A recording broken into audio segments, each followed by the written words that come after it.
Maybe you've been lied to about what a good score at golf actually is. You shoot 88, you come in and you're disappointed. You're off 12. You think you should be shooting 84 at the worst. But actually, maybe looking at the wrong numbers and the wrong perception of what a good score is what's making you so upset and frustrated with your golf game. We spend thousands on clubs and lessons chasing a score that possibly isn't the right score for your index. In today's video, I'm going to show you what you should be scoring, averages and range for different indexes, and I think it's going to surprise you. We're also going to talk about how you can spot a sandbagger. We don't really call them that in the UK, so someone with a fake handicap protecting it for competitions, with some really interesting data from the USGA showing you how often you should be shooting under, yes, under your index stroke handicap, because we all generally sleep over it, don't we?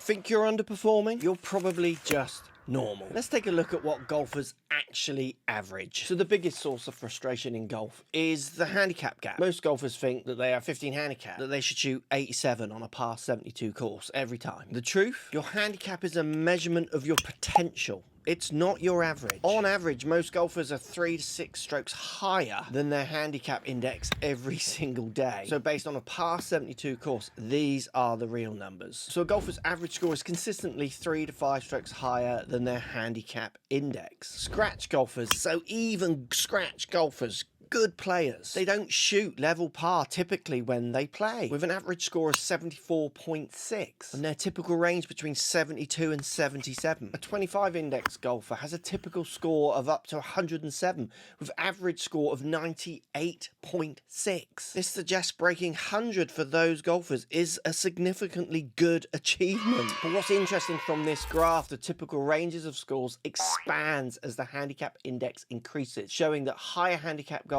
are much less consistent.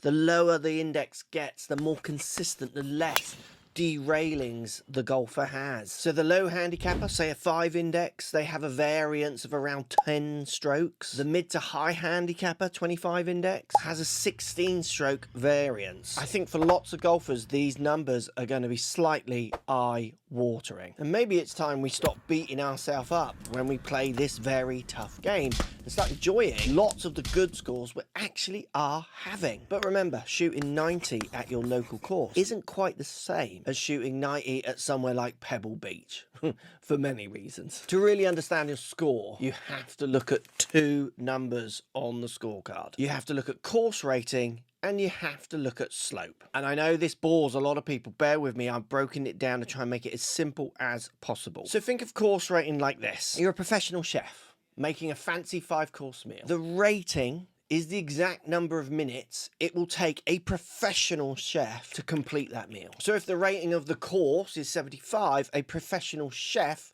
will take 75 minutes to finish their golf meal. And if it's a simple course, a simple meal, a course rating of 69, they're going to do it in 69 minutes. But while the course rating is looking at that scratch index numbers, looking at that better player numbers, the slope rating, that's for the rest of us. And it's basically a trouble meter. So imagine 2 roller coasters. A course with a low slope rating, it's like a flat track. It's a smooth ride for everybody. It's a pleasant roller coaster and everyone's just enjoying it. But the high course slope ratings, they're like mega drops. They're like big dips and you got people just losing their minds. So pros know how to hold on tight, stay on track, even when those mega drops come in, they cling on. But for regular golfers, they get thrown out, or their hats come off, or their wigs come off, or their makeup's ruined. They are in a mess on the mega drops. And think of those mega drops as deep bunkers, heavy rough, lakes, things that can get you in a lot of trouble, where a low handicap golfer can handle those things, or even fly over them with their drives or their second shots. They're not looking at certain lakes in front of greens because they just don't duff the ball very often, where the higher handicappers do, and they have mega drops. So the higher the slope, the more the course is designed to push the regular players' mistakes while letting the pros fly right over them. Understanding these 2 measurements will help you understand as well where the variance in your scores from the earlier numbers might come out more at certain venues rather than others. Let's run a little experiment. What is your index at the moment? Post a comment down below. Let me know. But with that index, let me know what your desired or projected index is. Where do you want to get to? Where do you think you could move that index to? Let me know in the comments. Now, if you want to get your index to that number, you need to make sure you're controlling the fundamentals, which is why I made a free class. Here's an example of it here for you on my brand new website, which is totally free. Go and subscribe to that and get that for free, and it might help you hit that number. Can't wait to hear what your indexes are and where you want them. Let's get back to the data, because it's going to blow your head off. It's crazy, some of these numbers. So let's take a look at the exceptional tournament score probability table. That sounds rock and roll, doesn't it? So this chart is showing us is what are the odds of a player shooting lower than their handicap in their index in a round of golf. And when we look at this chart, I mean, pause the video to really take it in. It's going to blow you away. And you can really start to check and see who the sandbaggers are out there in amongst your group. I mean, let's just break down some of the numbers. If you're a 5.9 index or less, so a good player, the odds of shooting just three strokes better than your index is 1 in every 57 rounds. 57 rounds. That's like every 10 years. And if you try to get 8 strokes better than your index, so you have a mega round as a 5.9 index, that jumps to a massive 1 in every 20,000 just over. I mean, you're just not shooting 8 under as a 5.9 handicap golfer. If a player with a 13 to 21.9 index shoots 10 strokes or more better than their handicap, the odds in them doing that are 1 in 37,000.